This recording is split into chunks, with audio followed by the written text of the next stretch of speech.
Buenos días, qué alegría seguir escuchando el Evangelio cotidiano para hacer nuestro encuentro con Dios a través de la Lección Divina. Hoy en Colombia hay una gran celebración, se celebra a la Santa Laura Montoya. Ella, la única santa mujer colombiana, pues ha sido beatificada por el Papa Juan Pablo II en el 2004 y canonizada por el Papa Francisco en el año 2013. Pues nos da una alegría para nosotros los colombianos. De hecho, para nosotros es fiesta hoy la celebración litúrgica. Lo digo para nuestros hermanos que están en otros países. Hoy tendríamos la lectura del Evangelio según San Lucas, pero como en Colombia es fiesta, los invito a que meditemos el Evangelio según San Mateo, capítulo 11, versículos 25 al 30. Es el Evangelio para esta celebración de Santa Laura Montoya. Escuchemos el Evangelio. Primer momento, lectura del texto. Del Evangelio según San Mateo. En aquel tiempo, tomando Jesús la palabra, dijo: Yo te bendigo, Padre, Señor del cielo y de la tierra, porque has ocultado estas cosas a sabios e inteligentes y se las has revelado a los pequeños. Sí, Padre, pues tal ha sido tu beneplácito. Todo me ha sido entregado por mi Padre, y nadie conoce al Hijo sino el Padre, ni al Padre le conoce nadie sino el Hijo, y aquel a quien el Hijo se lo quiera revelar. Vengan a mí los que están cansados, fatigados, sobrecargados, y yo les daré descanso. Tomen sobre ustedes mi yugo, y aprendan de mí, que soy manso y humilde de corazón, y hallarán descanso para sus almas, porque mi yugo es suave y mi carga ligera. Palabra del Señor. Gloria a ti, Señor Jesús. Los invito a que tomemos el texto de nuevo, Mateo 11, versículos 25 al 30. Tomémoslo una vez, dos veces, tres veces. Es un texto muy conocido, pero qué bueno mirar todos los detalles. ¿Qué dice Jesús? ¿A quién se dirige Jesús? ¿Cuál es el contexto de estas palabras de Jesús? Después, ¿por qué alaba Jesús al Padre? ¿Quiénes son el objeto de esta alabanza? ¿O cuál es la situación por la cual Jesucristo alaba a Dios Padre? Después también, ¿qué le dice a los que lo escuchan? ¿A quiénes llaman? ¿Cuál es el descanso que ofrece? ¿Qué dice del yugo que él da? Comparándolo con el yugo de la ley que imponían los fariseos y los escribas. Miremos todos los detalles versículo por versículo. De pronto hay una expresión que nos llama, resaltemos algún verbo, alguna palabra, alguna idea. Podemos hacer este ejercicio como siempre, un ejercicio muy rico, más extenso, como ejercicio de oración. Segundo momento, meditación. Hoy en Colombia, entonces, 21 de octubre, tenemos la fiesta de la gran santa Laura Montoya Upegui. Esta mujer nace en el año 1874, en mayo. Vive en Jericó, nace en Jericó. Jericó es un pueblo pequeño que está situado sobre la montaña en el suroeste antioqueño. Antioquia es uno de los departamentos de Colombia, los departamentos más grandes para aquellos que no son colombianos, y su capital es Medellín y tiene más de 100 y algo municipios, entre ellos Jericó. Esta mujer nace de una familia muy cristiana, un hombre, un comerciante, médico comerciante, Juan de la Cruz, tiene el mismo nombre de San Juan de la Cruz. De hecho, uno de los anhelos de Laura en el principio fue ser carmelita. Su padre, llamado Juan de la Cruz, y su madre, Dolores Upegui, viven en Jericó. A los 2 años de edad matan al padre de Santa Laura por cuestiones de la Colombia, de la violencia de la época, guerra civil, y él defiende a la patria y a la iglesia también.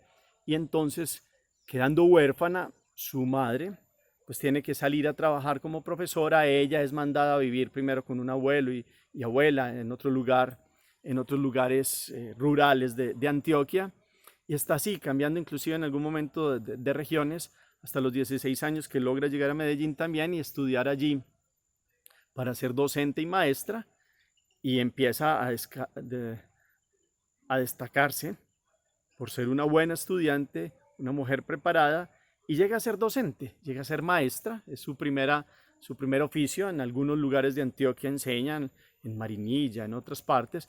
Por allá yendo a Jardín Antioquia, también en el suroeste, ve la situación de los indígenas y empieza a gestarse en el corazón de ella el sueño de llevarle el conocimiento de Dios a aquellos que están en las selvas, en este caso indígenas y después también afrodescendientes, y trabajar por ellos en la evangelización, porque ella siente que estos creados a imagen y semejanza de Dios no se pueden perder el conocimiento de Dios.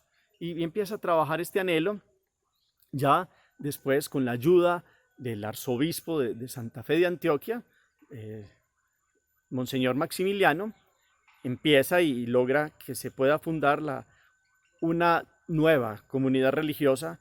Ella había soñado con entrar al Carmelo, pero ahorita ya desde su parte docente, desde su trabajo y viendo esta realidad que hay en el corazón de llevar esta misión de evangelización a los indígenas y afrodescendientes, pues funda las Misioneras de María Inmaculada y Santa Catalina de Siena en el año 1914. Ella en algún momento pensó en viajar a Roma inclusive y allí pues poder llegar al Papa y mostrarle ese anhelo, pero no tuvo que hacer ese viaje, y por providencia de Dios inclusive el Papa Pío X había sacado una encíclica a favor de la evangelización de los indios, y empieza todo un proceso. Con 5 mujeres y su mamá se va para Dabeiba, Antioquia, otro municipio antioqueño, lugares de selvas, de situaciones difíciles. No fue fácil establecerse allí con los indígenas, mostrarle a ellos cómo iba a ser el proceso de evangelización. Muchos la criticaron porque no era una evangelización para mujeres, eran condiciones inhóspitas, no era normal que unas religiosas pues hicieran esto, y esta mujer aparece como con un contundente llamado y proyecto de Dios para la evangelización de estos que son dignos hijos de Dios, los indígenas y después los afrodescendientes. Y empieza todo un proceso de evangelización en selvas.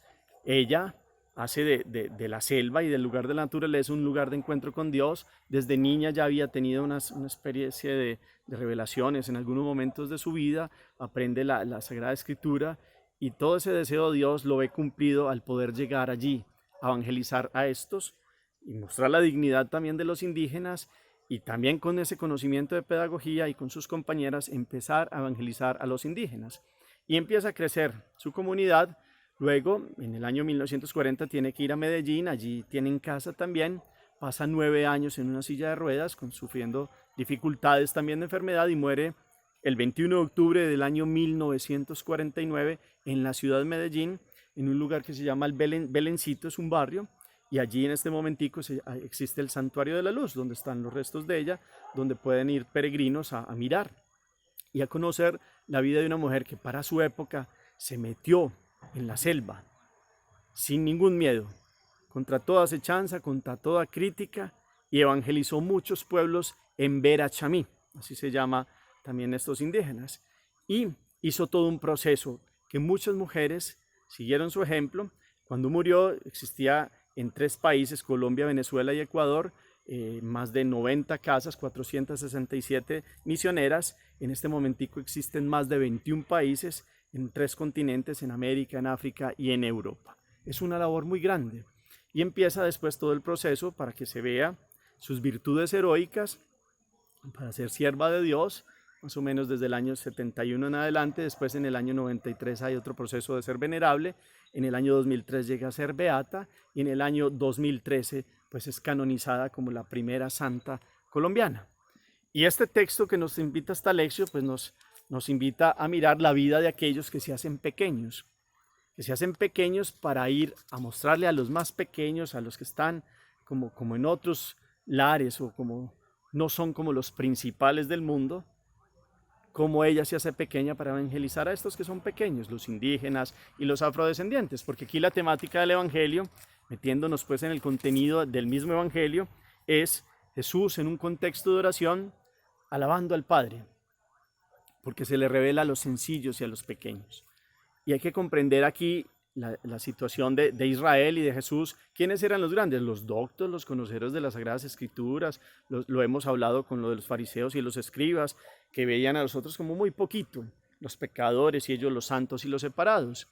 Y cómo Jesús viene a mostrarle a todos, a los que no eran tan llamados a la santidad, que estaban en los extremos de de las clases sociales judías y de la vida religiosa, como todos están llamados a Dios y esos que no son considerados importantes aún más.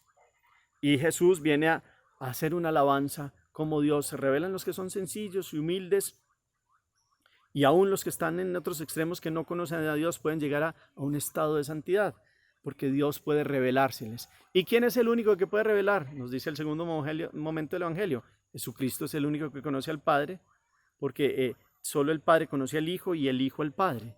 Y el Hijo ha recibido la misión de revelárselo a quien Él quiera, a los sencillos, a los pequeños y a los humildes, porque los que están muy doctos, muy llenos de sí mismos, pues no quieren entrar en ese conocimiento, entrar en la revelación de Dios, porque están muy llenos de sí mismos.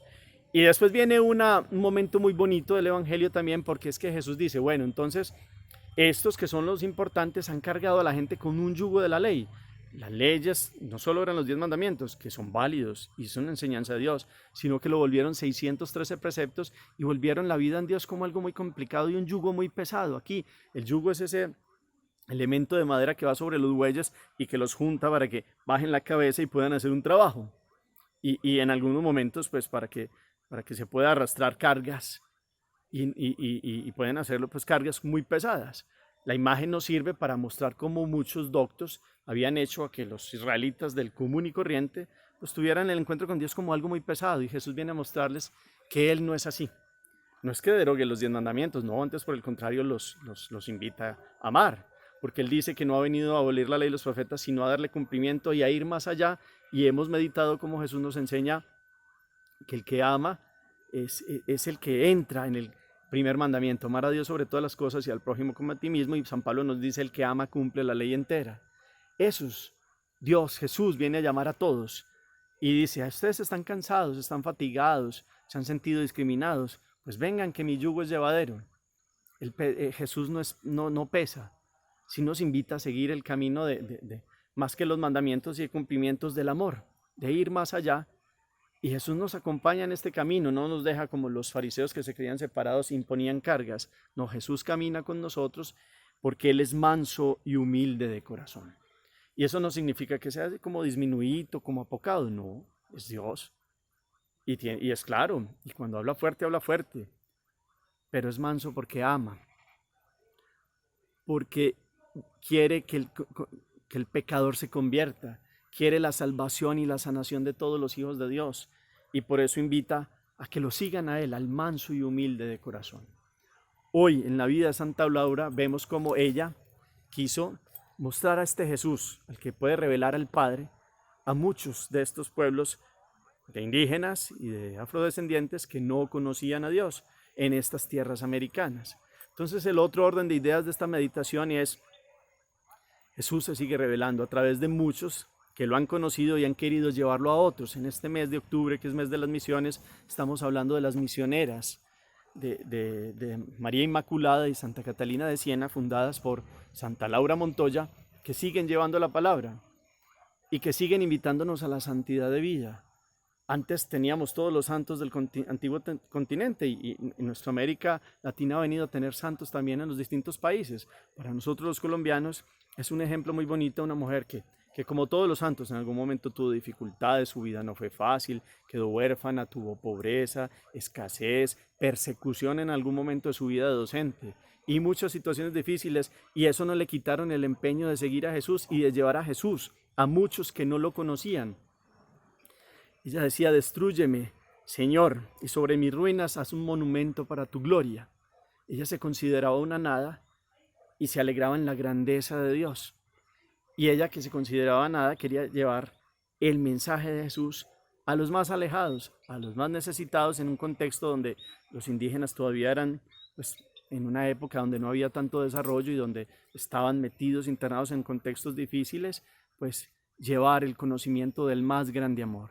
Y el más grande amor es Jesús. Ella, cuando comulgaba, decía que se encontraba con 2 sedientos. Jesús estaba sediento de almas y ella estaba sedienta de llevarle almas a Jesús.